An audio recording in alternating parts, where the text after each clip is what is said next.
Um, so please welcome Dr. Bick today. People She's call me Sally. Sally. And she's coming to us all the way from Canada, which is which is great. Our lovely neighbors. And and I know we have a limited time, but I'd love it if you just introduced yourselves really quickly and said what your major is, what your instruments are, what your interests in film music are, just so that we could give her an idea of who she's speaking with today. I think that'd be fantastic. So Hannah, you're up. Hi, my name's Hannah. I'm a junior music ed major. I play the oboe and film music. I'm interested in it. I'd like to know more about it and how it functions in film. So There you go. That's fair. Miranda. Hi, I'm Miranda. I'm a BMO major, so I study trombone and psychology, and I'm a deaf studies minor. And my interest in film music, I took a film theory class my freshman year, and I thought that was really interesting. So I'm just open to learn more about it. Great. Fantastic. Alex. Hi, I'm Alex. I'm a senior music ed major and I'm a vocalist, and I've just like never learned about film music before, so I think it'll be cool to know more. Zoe. Hi, I'm Zoe. I'm a voice performance and music ed major, and I have to double what Alex said. I think I'd just like to learn more about film music. Great. Sam. My name is Sam Lumley. I play guitar and I am a sound recording technology major with an environmental studies minor. And same boat as Alex and Zoe, don't really know anything, but I'm here to learn. August. I'm August. I'm a music performance major and my instrument is double bass. And I've taken 2 classes in like film music history, but that's the extent. Nikki. Hi, I'm Nikki. I'm a junior music education major and I play the saxophone. And yeah, I'm just interested in learning more about film music. I don't really know much about it. Jenny. Hi, I'm Jenny. I'm a senior cello performance and music education major. And yeah, I just kind of want to learn more about film music. I took one film course freshman year that was really interesting, and we talked about it briefly, so it was very interesting. Justin. Hi, I'm a guitarist. I'm a sound recording technology major, and same deal as everyone else. I'm just kind of interested to learn more about film music. Malaya.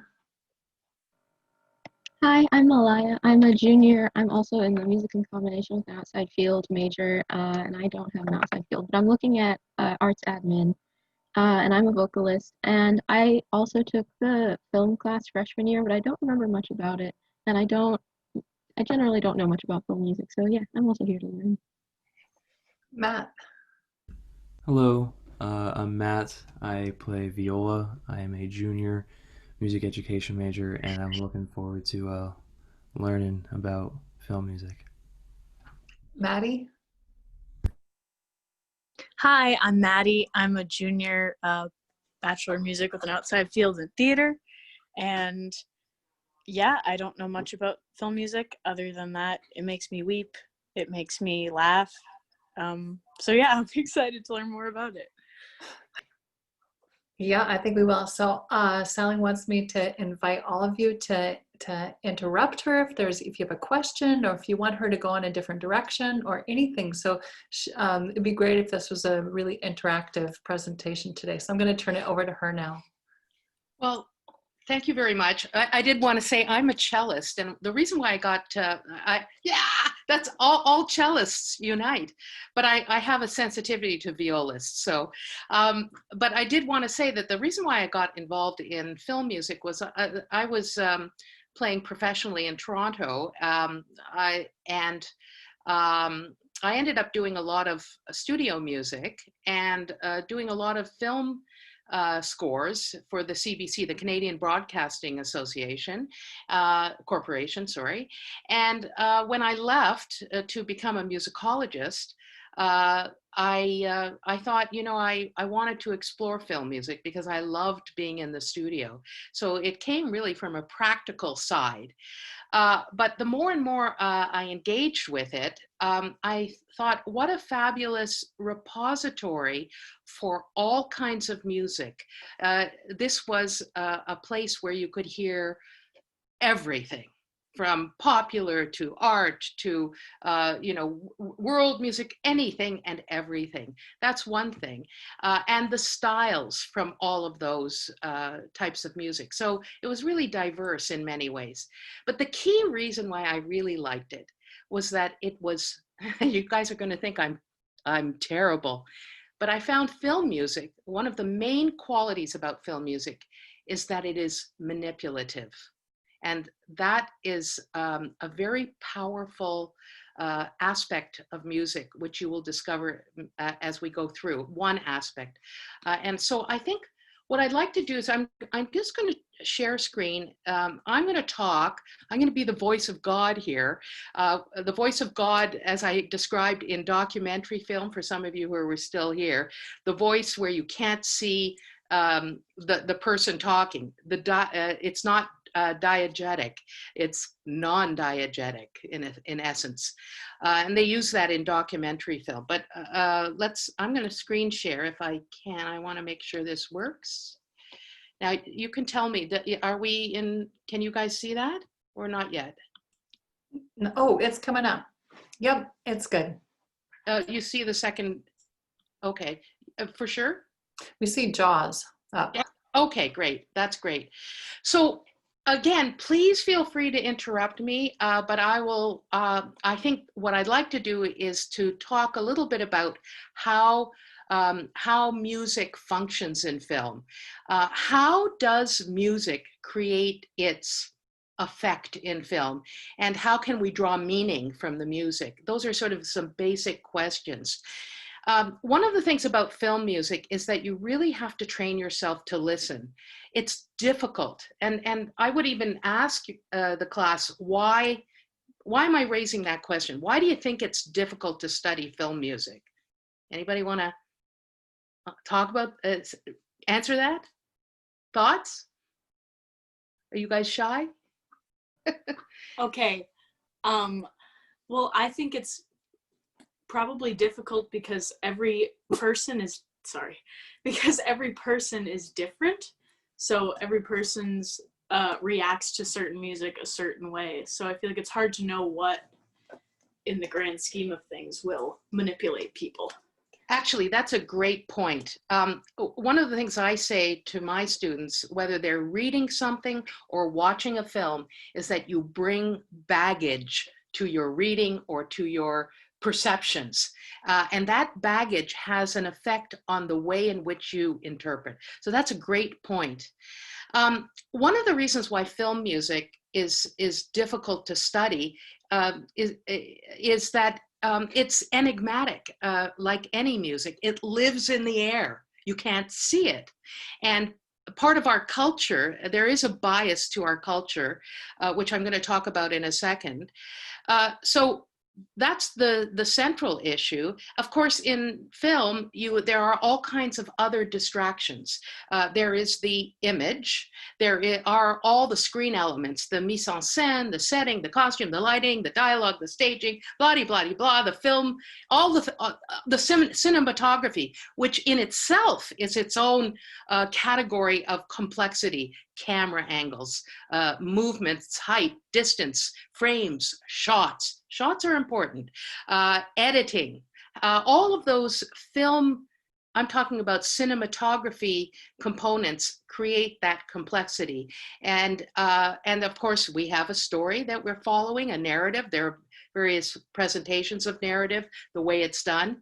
But going back to this question about why film music and film analysis is difficult and even hardest to study is partially because of that ethereal aspect of music, that it's not tangible, that hearing really requires really greater duration of sound stimulus. You have to listen a few moments to get something out of it. It's more selective. We're lazier in the act of listening than in the act of seeing. And that's one of the reasons why we can listen to music, for example, while we're doing other activities, right? Our attention is on other activities, but we can sort of hear it in the background because it's selective hearing. And we tend to ignore sound, and it takes, I would say, takes training to hear it. But in many ways, and then the other issue is the bias of the visual culture in our society. So what do I mean by that? Well, when we go to the movie, what do we say? Let's go watch a film. Even the concept of seeing is believing, you know, that phrase that we have in our culture, or, you know, we talk about the audience in film as the spectator. We never say, let's go and hear a film, right? So there is that bias built into the culture. But part of that culture, that bias, gives music its extraordinary powers, where it can go in and out of a film and you don't notice it and you're preoccupied with the visual components. So it can be very manipulative in many ways. But there's also a historic issue why film music while film in general has a bias. In film history, and some of you had said that you'd taken some film courses, music and sound were technically added later. So we started with silent film, and it was accompanied outside the film itself. So many, accompanying silent film with the organist or an orchestra, if the theater was rich enough. But film techniques developed before sound technology. And as a result, because sound was a latecomer to the film strip, it gave that visual bias in the film itself and weakened the status of sound. So in certainly up to a more recent technology, film was more often, and certainly until really the 50s, was added later after post-production. And so here you had this film rough cut, and then the music was added later as a response. European film, like Soviet film and other European film, did it differently. They integrated sound together as they were producing the film, and it had different effects. Okay, so but Hollywood didn't. Hollywood did it as a post-production activity or task. So there's a historical visual bias as well. But as I said, it gives music its power in some ways to go in and out of a film. Even when sound came in, dialogue, the hierarchy of sound was this. You had number one, dialogue. Everybody wanted to listen to the dialogue because it added to the realism of the film. Sound effects, same thing. It added to the realism of the film. It was natural when you watched a film and you heard something drop and you wanted to hear that sound effect or somebody speaking. Very realistic. Adding music, I'm not talking about diegetic music coming out of a radio. I'm talking about non-diegetic music. Non-diegetic music was not natural. I mean, when we walk down the street today, unless now we do because we have music coming out of our iPod or whatever. But when they started putting music in up until the 80s, our lives were not accompanied by music. Right? You walk down the street, there's no music. It was unnatural. Now, I will tell you, when you go into a shop or you go to a restaurant, music was played. Or in my day, when I was growing up, Sarah will remember this, there was a company called Muzak.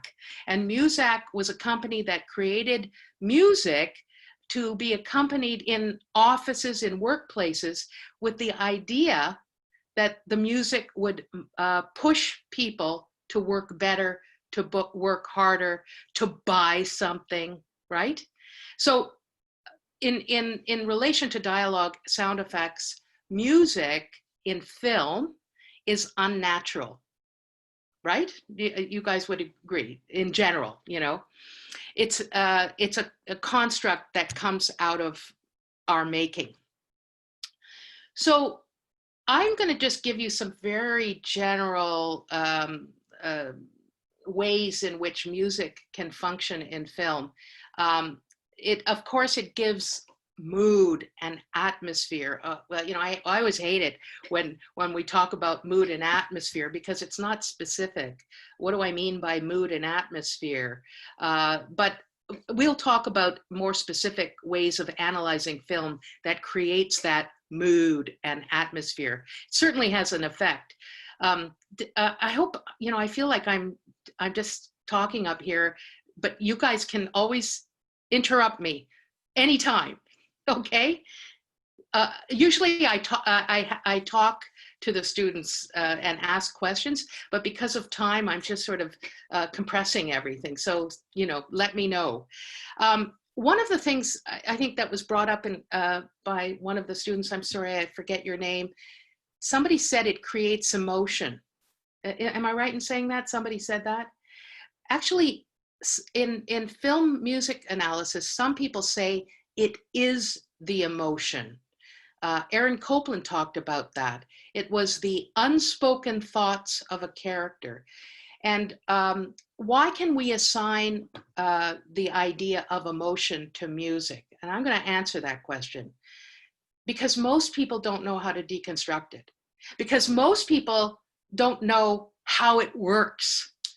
In my classes at the University of Windsor in Ontario, what we do is we deconstruct how music manipulates, how it creates meaning. And I learned this actually from my study in film music. So we assign emotion to music because we know it has an effect on us, but we don't know how it does it, right? Would you agree with that? I'm just going to raise that. The other reason, so that's one issue. It provides setting, ethnicity, it defines class. So without giving you an example, you know, a sonic example, you know, of course, ethnicity is to do with linking it associatively with some other ethnic group. It defines class, high art versus popular or country. These are musics that are often associated with these class, these groups in society. Now, much more functional is that it can deepen and prolong the film's visual impressions. So it can highlight certain things visually on the screen. And one of the concepts that I'm going to talk about today is musical illustration. Have you guys you've talked a little bit about musical illustration. Am I right in saying that or no? No, we haven't. Okay. So I'll talk a little bit about here. I'll talk about musical illustration is the biggest example, the most extreme example of musical illustration is in cartoon music, where every physical action, we call it Mickey Mousing, right? Every physical action is somehow musically translated through articulation, sometimes melodic gestures. And the most extreme version of musical illustration is Mickey Mousing.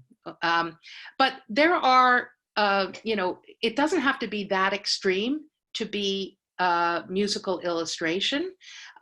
So what that does is that the composer will watch the physical events in the film or watch the film and highlight musically some of the physical events, usually through articulation, rhythm, all the components of musical materials, even melodic gestures. So when something goes up and somebody's walking up the stairs, the music will go up, right?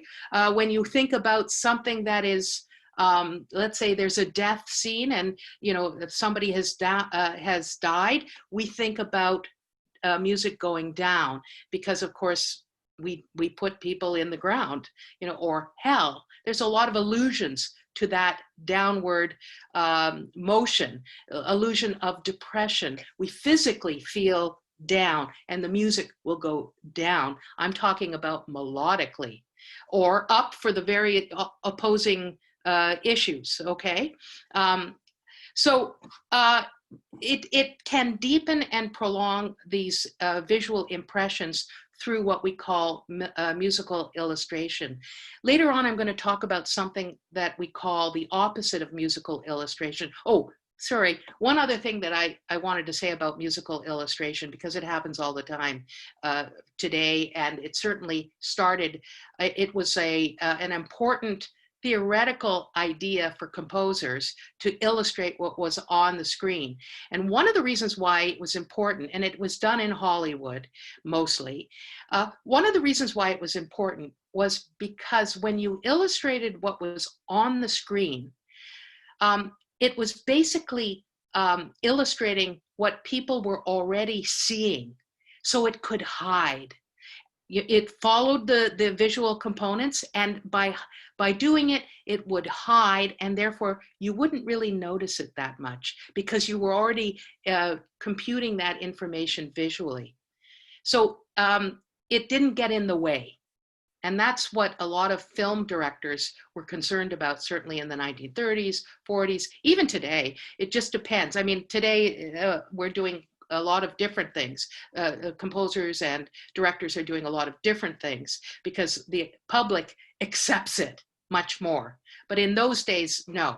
And all the way through. Okay. Oh, Sally, yeah. I don't want to put you on the spot, do you have an example of illustration that you've got pulled up? You know what? I wanted to give, let me show you. I wanted to give actually one in Mildred Pierce because it was an exaggerated form of musical illustration in a narrative, you know.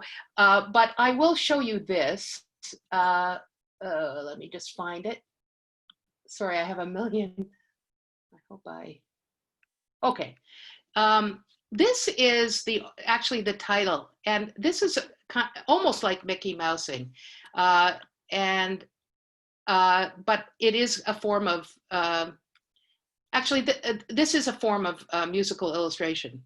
It's not the kind I would like you to see. I'd like you to see it in a film itself, but this is the opening to show you how it Mickey Mouses in a way, or illustrates in certain ways what is visually the movement, really, of what's going on here. Is that too loud? Nope.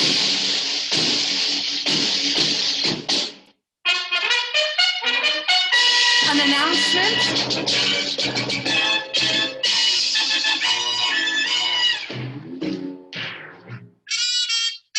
Now, I just wanted to show you that, for example. Did you see how the stretching of the actual letters, and did you see the high vibrato with the and glissando with the music? That's Mickey Mousing, right?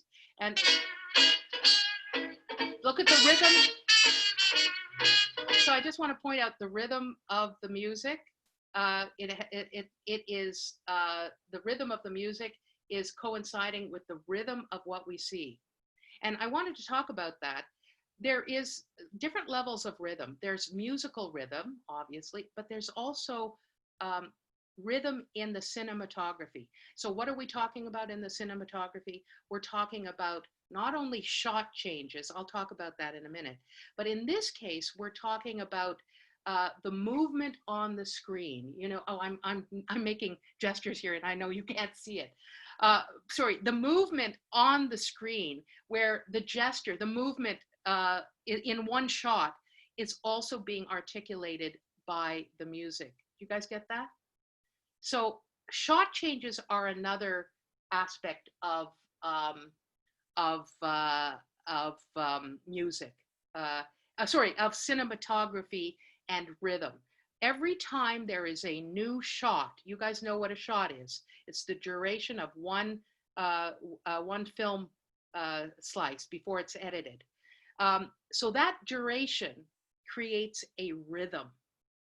And music is used in that context often to hide the editorial changes. And the most extreme version of that is, of course, Psycho. How many of you know the Hitchcock film Psycho? The famous scene in this. In the shower scene is the famous scene in Psycho. Are you guys, do some of you know this film? Yeah. So I'm just actually going to turn off the music just to show you a sense of the shot changes. Usually in my class, it's not going to work here, but I usually get the students to clap every time the shot changes. But I'll talk through. So one, this is a little bit longer. Here, change. A little bit longer. Change, change, change. Sustained here, this shot. I'll put back the music in a minute to show you how it functions. This is a long duration, but and now change, change, change, change, change, change, change, change. It's hard for me, change, change, change, change. You guys get it? Okay, so all of a sudden, that is its own rhythm and pretty jarring, would you say, when you watch it? Now, in some contexts, music smooths that over, so you don't notice the visual changes, which, by the way, are unnatural. Okay, a lot of what film tries to do is create something that is natural, so that you get invested in the film, you get engrossed in the film.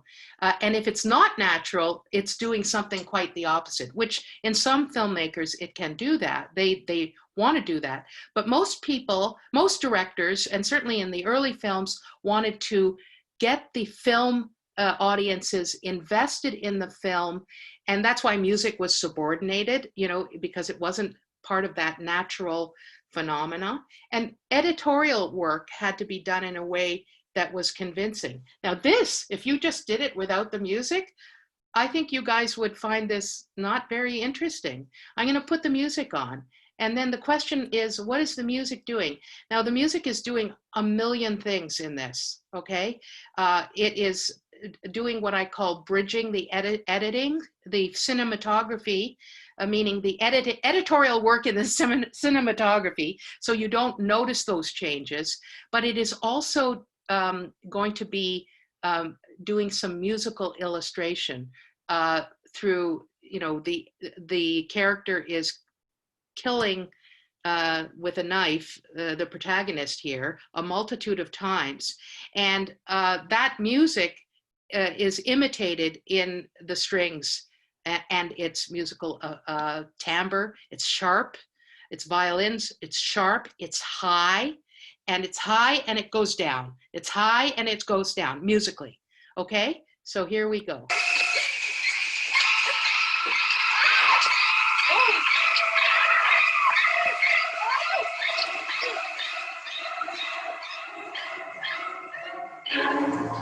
There it goes down, down. So initially it's going dun, dun, it's being articulated repetitively, la, la, la, la. And then at the end, it's visually showing what's happened. She is moving down, down, and of course, here it goes, register. I'm talking about musical register, low basses, right? Because she's dead. Okay, I'm talking about dun dun, that long leap down, played by lower register basses and musically, melodically going down. Right? Did you guys hear that? Yes. Okay. So those are just a tiny bit of how music can function. so we've got here articulation, we've got melodic presentation of that movement down, we've got register, and we've got musical illustration just in this alone. Okay, there are other ways of articulating some of these ideas. Okay, so I'm going to play another example. I like this example, and this is incorporating musical texture. I didn't do that in this list, but texture, all the elements in music, rhythm, texture, timbre, all of the things that we associate generally with music, the materials of music, are all used with great effect in film. All of them in separate ways, and all of them together in different components. So I'm going to put this in the Jurassic Park. I thought somebody was working on Jurassic Park. Is that right? Now this is from the first Jurassic Park. But what I like about this is, now here's it's about instrumentation. I'm going to set it up. It's when in the first film, for those of you who don't know it, there's a small group of specialists who are in a helicopter, and they are going to be going to this island which has dinosaurs on it. It's a fun park, and they've developed dinosaurs as the fun park, or the zoo, if you will. And the island is isolated in the mountains, and it takes a while to get there. And what I want you to see is how the music goes from it's this little helicopter that is going through these mountains, okay?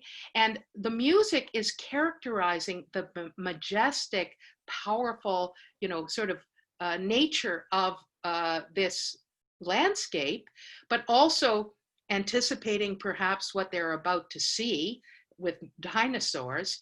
And it is expressing large leaps in the melodic gesture. It's performed by horns, so instrumentation becomes an important aspect. Instrumentation, horns, horn calling, hunted, historically, these are some associations. When the music shifts structurally, so there's musical structure here, different shifts and change, the music is now with a different instrument, the strings, and we're in an interior shot in the helicopter, and the strings do stepwise motion. It is much more contained musically, melodically, rather than this expanse of leaping motions in the horns. That's in contrast. And that's partially musical illustration, but it is also the way in which they use instrumentation. So I'm just going to get it out, and I have that lined up. Here we go. Sorry, I made a mistake. I didn't line it up carefully. I'm sorry. Sally, maybe you can make that full screen too, or bigger. Sure. Did I? Yeah. Is this the one? I hope this is the right one. Yeah, it is. Okay, I'll make it full screen. Here we go. Do you need it louder or anything?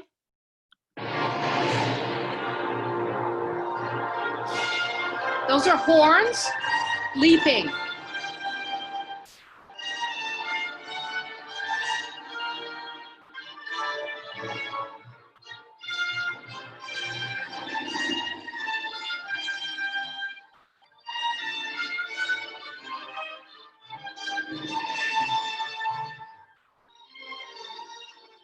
Wind shears, we have to drop pretty fast, so hold on, because there can be just a little bit. Yeah, I don't know what you're getting out of that, if you can hear the clarity of it. Can you? No, okay. So what I wanted to show was that it's too bad. I mean, when I play it in my class, or it's the horns are leaping big, they're expanding the melodic, through leaps, the melodic gesture with horns, French horns. It's very powerful. It's not on this. And then it condenses to strings. It shifts in string, structural change. And as I said, The strings are playing tone and semitone gestures, melodic gestures that are much more inhibited and close together. And that is that sort of musical illustration. I'm sorry that it didn't work quite well, but we'll carry on. Okay, so there are different kinds of classifications actually in music. There are pure musical codes, pure, meaning musical structure and the materials of music. So if I play a balalaika music, you're not going to think of New York City, right? It's an ethnic reference. That is instrumentation. It combines two things. That's a cultural musical code. I'm sorry, I'm starting with cultural musical code. So it elicits a cultural reference. A pure musical code is really the music itself. When I said music is going downward and it signifies, let's say, death or hell or, that kind of idea, association, it's done through the musical materials themselves. Cinematic musical codes, these are music within the film that creates formal relationships. And the key is leitmotifs. Now, so for those of you who have studied Wagner, a leitmotif, you guys know what a leitmotif is. Leitmotifs are always used in films, not always, but it was a mainstream way of eliciting the whatever it was associated with, whether it was a concept, an idea, often a character. And that leitmotif, every time it is presented, the musical materials can change to evoke how the changing narrative happens or the character. But I want to actually present this because I think this is a really interesting clip. And this elicits cultural issues. A cultural music code. So I'm going to start with, how many of you have heard Fiddler on the Roof, some of the music from Fiddler? Okay, so I'm just going to play a little bit of it, and then I'm going to show you how some of the ethnic elements in Fiddler on the Roof end up in other films and what it can evoke. If I were a rich man. Sarah, is that okay? All day long, I biddy-biddy-bum. If I were a wealthy man, I wouldn't have to work hard. If I were a biddy-biddy rich, idle-diddle-diddle-diddle man, Okay, what I want to extract from that, and because of time, I'm not going to ask you, I'm going to tell you, which is there are rhythmic, the music is related to Jewish klezmer music. The rhythm evokes that, the instrumentation evokes that, and even the way in which he is articulating, the technical word, the words, the gestures, it highlights some of the values that are in this music. And now I want to show you, most of you have probably seen The Little Mermaid, is that right? I certainly did a million times with my daughter. But here I want to show you, how many of you do not know the story of The Littlest Mermaid? Don't worry, some of us are from the 90s, don't worry. Okay. Okay, so Ursula is the bad character, right? Look at her color, the color of her skin, by the way. That's important. I'm very sensitive to this. She's a fat lady. I'm a pretty big lady myself. She's a fat lady. Look at the way in which they present her visually. And now I want you to listen to the music. My dear sweet child, that's what I do. It's what I live for. To help unfortunate merfolk like yourself. Poor souls with no one else to turn to. I admit that in the past I've been a nasty. They weren't kidding when they called me, well, a witch. But you'll find that nowadays I've mended all my ways. Repented, seen the light and made a switch. 2 years. And I fortunately knew a little magic. Okay, so I just want to, I'm going to pull out a few of the cultural things. I usually have a long discussion in my class about this. Here, the negative visual aspects of this protagonist, this Ursula, who is a negative, demonizing character. Notice that they put Jewish music in there, music from a Jewish. Now, what does that say? What does that signify? What could it signify? It is anti-Semitic. In my books, I'm Jewish, by the way. I find this, and it could be read that way, as anti-Semitic, connecting that ethnicity to the character, the visual components. There's so many other things in this, but I just want to show you how music can evoke so many different cultural cross sections to create different cultural meanings and messages. Okay, so I want to talk about, because we don't have much time left. Is that right?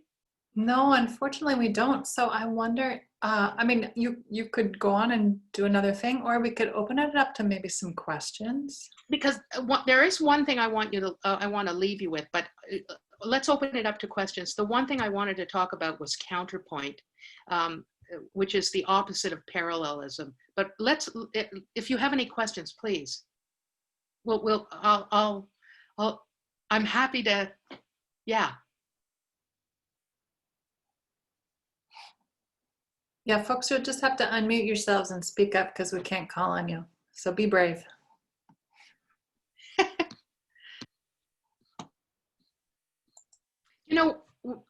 If people are shy, I will. There are two things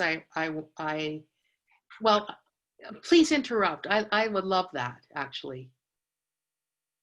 Does anyone want to ask their research question or get some insight into their research question? Okay, I don't really know how to phrase this, but my research question for my group is about what instruments evoke certain emotions.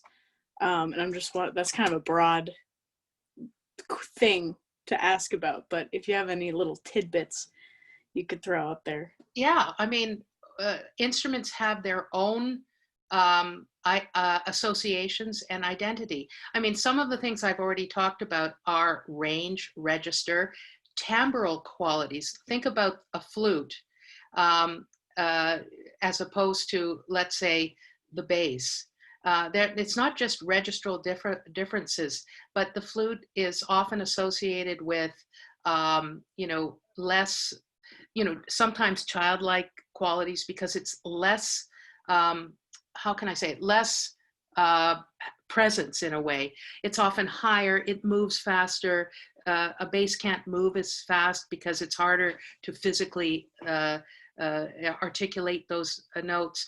But if you ask yourself, and this is what I'm going to say rather than telling you, if you ask yourself every single question about the musical materials, timbre, register, history of that instrument, the kinds of pieces that are performed on that instrument to create associations, the kind of possibilities, virtuosic, sometimes slow.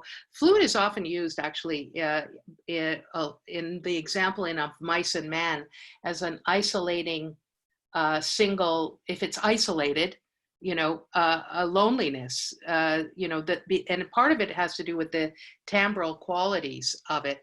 Human voice with the cello, those kinds of things.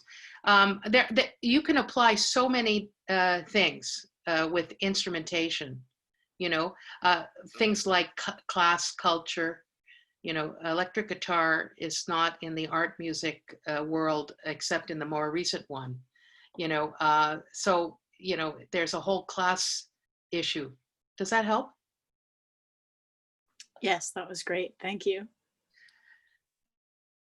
I guess, structure is very important in music too, because often, like I didn't have a chance, but title music title music is a fantastic thing. In Mildred Pierce, if you end up watching that movie, the titles introduce the leitmotifs by repeating themselves over and over again. So the audience says, remember this, so that when it's played structurally later on, you will remember it, and associate it. I didn't even do actually the Jaws film clip, what you could learn. Do you want me to play that? What you could learn from a Jaws clip? Should I? Okay. So what is, everybody pretty much knows what Jaws is, yes? They've heard it before. So Jaws, what do we learn from that two-note motive? So let me see if I can, sorry. Oh boy. Okay, I want to play it.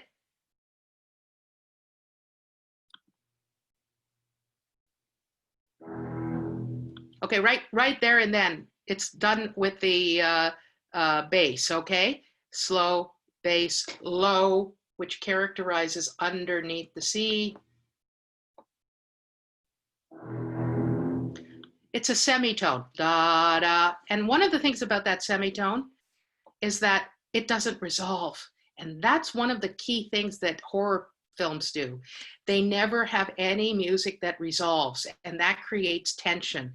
All we want is resolution. And this is just a small two-note melody that has no resolution. It's initially slow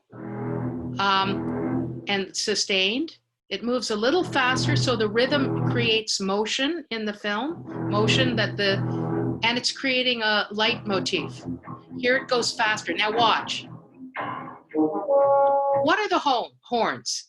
The horns, now here's the instrumentation. Horns are used as a calling in hunting. And that's what this film is about. It's about hunting down that animal, right? And when you hear all the other strings come in, it's the whole gang. Now this is where texture is a very important part of musical meaning, where you have one instrument by yourself means one person or a small group. You have a few more instruments, it's evoked to a few people. When you have a huge symphonic orchestra, it means two things: a lot of people, or I'm going from the little intimate in the film to I want you to understand, audience, the world, what the meaning is. I tried to display that, but horns, few articulations like the psycho articulation. Faster strings are in there. Everybody's coming in.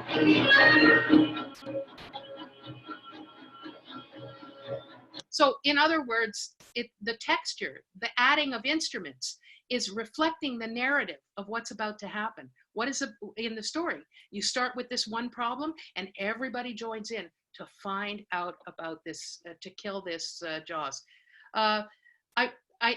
Is your class over, or can I ask do one more thing? Yeah, as folks need to leave, they can just exit. But yeah, show us one more thing, please.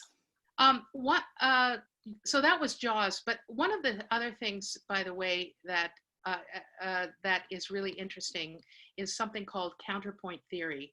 And what counterpoint theory does is that you have, instead of musical illustration, you have music that is underscoring the visual component unrelated to that visual component, against that visual component.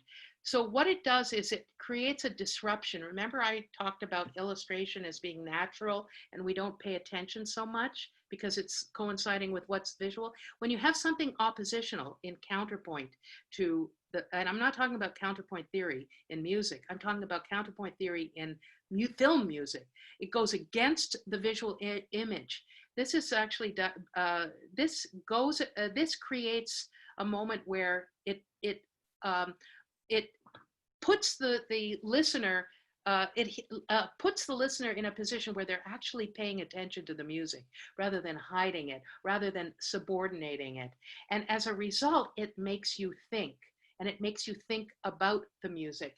And I mean, I did have a couple of examples. This one, for example, this is Schindler's List, where here you have, in Schindler's List, you guys know about Schindler's List, some of you? The soldiers are going after the Jews in the ghetto, and there's a lot of violence.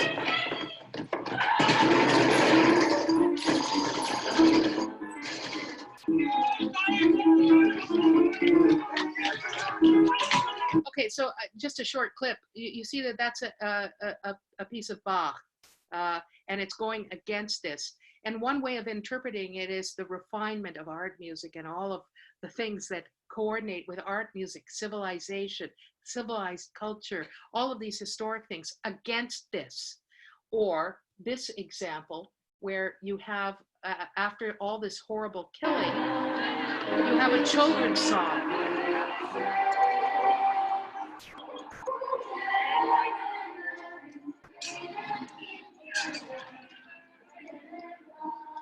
So I can't play too much of it because of your class ending, but here's a situation where you have violence that is happening. People are being rounded up. It's awful. And here you underscoring it is the innocence of children's music, and that going against the visual. My favorite scene for all of that is in Dr. Strangelove, but maybe I can't. Sarah, you have to tell me if I have to stop now, or can I go on? Well, you can go on because people will just slip out as they need to. So yeah, I would love to see the Dr. Strangelove clip. So Dr. Strangelove, this is open for interpretation, but this is the main title sequence. For those of you, this film is about really nuclear war and how it is, in a sense, glamorized or dealt with. And here we go. The underscoring in this, you'll see the visual, and I guess I would ask you, I think it's 101 Strings is the name of the group. And they were a group that did records, really. And a lot of people bought them, and they were all these smooth, homogeneous violin music, not disturbing at all, kind of very commercial in many ways.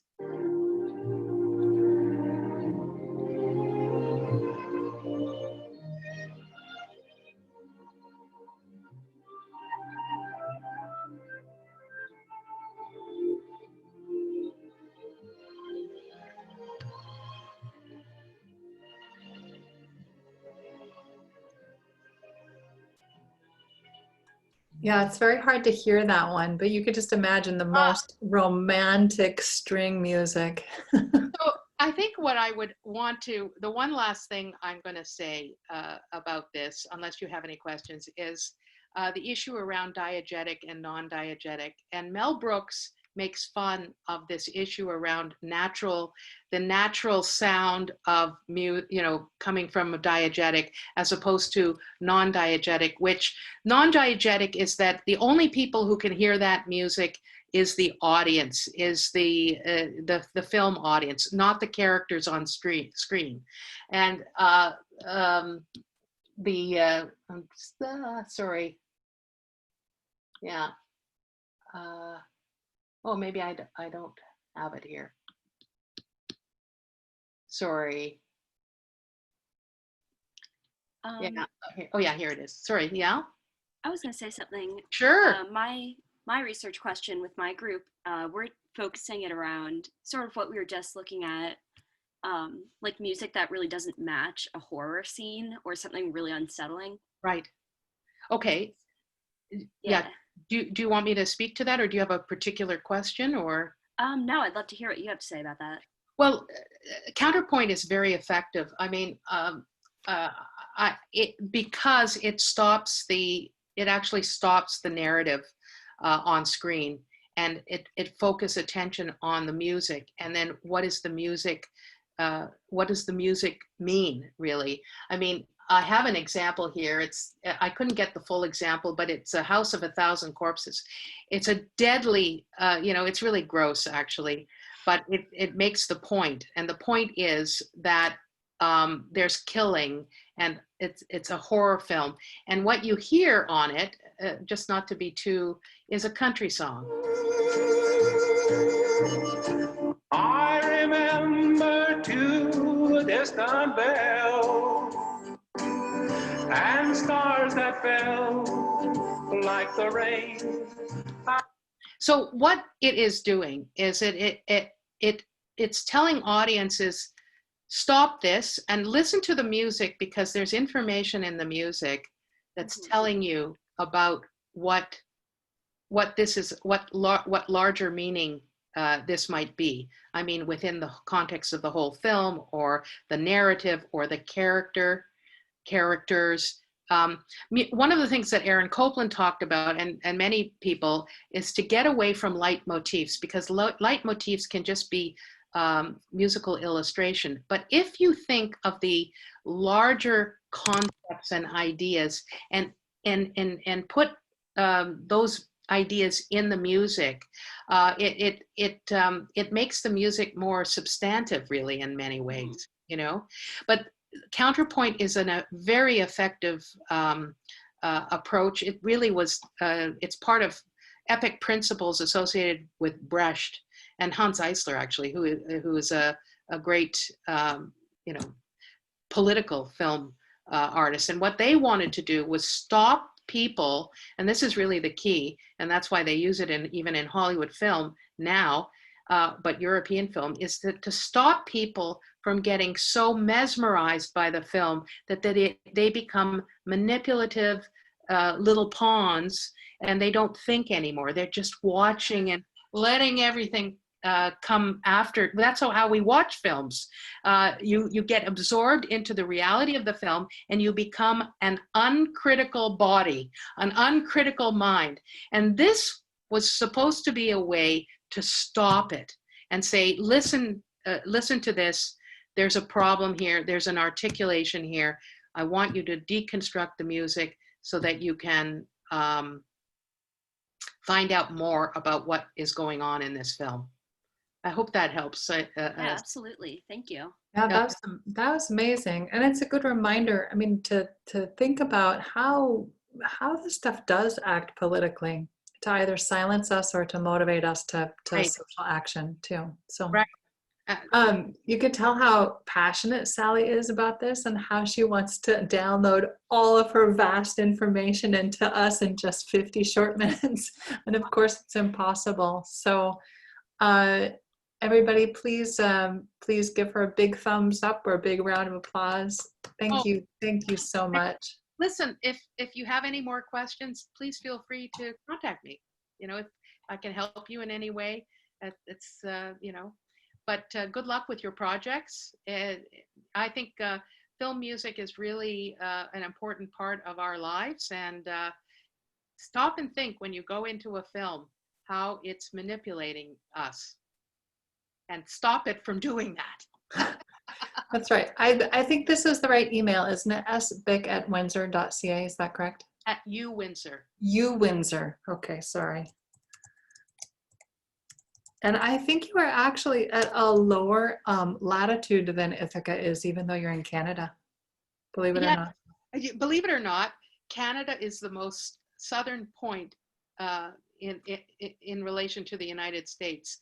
And in fact, I always think it's funny because we're right beside Detroit, and Detroit is, believe it or not, it's north of us, not south. But it's supposed to be they call it the banana city, because you know, we're supposed to be the warmest place in Canada. So, well, thank you again. Oh, pleasure. Everybody, have a great weekend, and we'll see you next Friday for sure. But be in touch if you need any help. Thank you. Bye-bye. Thank you. Thank you. Thank you. Aren't they sweet? They are. They're very nice. That's really nice. I hope I didn't stop them from asking questions. Oh no, I don't think so. I think they are pretty shy, but I'm glad they did ask good questions. A couple of them, so. For sure. Definitely. Yeah. I actually have a meeting with one of the student groups, so thank you. That was amazing. No, a pleasure. We'll talk again soon. Absolutely. Okay. Good. Thank you, Sally. Bye. Bye-bye.